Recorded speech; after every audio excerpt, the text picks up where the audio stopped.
ዘላለም ይባረክ ምህረቱን ቸርነቱን በጎነቱን መልካምነቱን ያደረገልን አምላክ እግዚአብሔር ለዘላለም ይመስገን። እዚህ ጋር ከዮናስ ህይወት ላይ የምንማረው ነገር ከዮናስ ነገር የምንማረው ነገር አንድ ነገር አለ። ዮናስ በእግዚአብሔር ፊት ጸለየና እግዚአብሔርም ሰማው የሚል ቃል አለ። ምክንያቱም እግዚአብሔር ስለሰማው ነው አሳ ነባሪውን ያዘዘው። አሳ ነባሪውም ደግሞ ዮናስን ወስዶ እንደተፋው ወይም ደግሞ በየብስ ዳር እንደተፋው መጽሐፍ ቅዱስ በደንብ ይነግረናል። የአባቴ ቁርባን ወዳጆቼ ወንድሞቼ ጸሎት የሚያስተፋው ነገር አለ።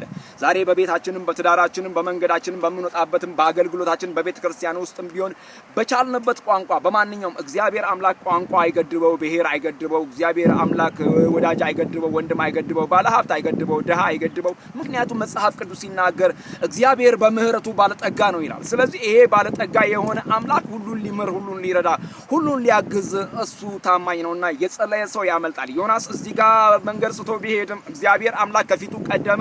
ዮናስ ግን ጸለየ፣ እግዚአብሔር አምላክ ዮናስን ረዳው። እግዚአብሔር አምላክ ዮናስን እንዴት ረዳው ብትሉኝ ስለ ጸለየ ነው የረዳው። በምህረት በፊቱ ስለሆነ ነው የረዳው። እግዚአብሔርን ስለጠየቀ ነው ዮናስን የረዳው። ዮናስ ሲጠይቅ እግዚአብሔርን በደንብ ምርር ብሎ እግዚአብሔር እንደሚሰማው አምኖ እግዚአብሔርን ጠየቀ።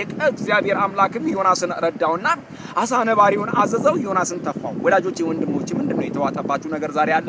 የተበላባችሁ ነገር አለ? ትዳር ተውጦባችኋል፣ እግዚአብሔር ያዘዋል ይተፋል።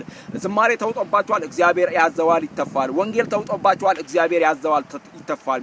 ጌታን አለማገልገል ሆነባችሁ፣ እግዚአብሔር ያዘዋል ይተፋል። እግዚአብሔር ያዘዋል ሁሉን ነገር። በረከታችሁን የዋጣው ነገር ይተፋዋልና በረከታችሁን የዋጣው ነገር እንዲተፋ ግን እናንተ በእግዚአብሔር ፊት በንስሐ በይቅርታ በምህረት በእግዚአብሔር ፊት መውደቅ አለባችሁ።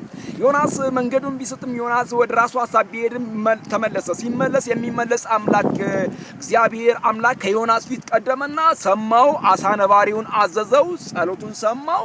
ዮናስ ወደ የብስ ተተፋ። ውሃ ወደ ማያሰጥምበት ወደ የብስ ተተፋ። ሞት ወደ ሌለበት ወደ የብስ ተተፋ። መንገዱ መልካም ወደ ሆነለት ወደ የብስ ተተፋ። ምክንያቱም ከዚያ በፊት በውሃ ውስጥ ነበረ። አሳ ነባሪ ውጦት በውሃ ውስጥ ያለው ሰውዬ እግዚአብሔር አምላክ ሲሰማው ግን ተተፋ። ስለዚህ ነገሮቻችንን ማስተፋት የምንችለው እኛ ነን። ጌታ ለዘላለም ይባረክ። እንጸልያለን። እግዚአብሔር መልካም ያደርጋል።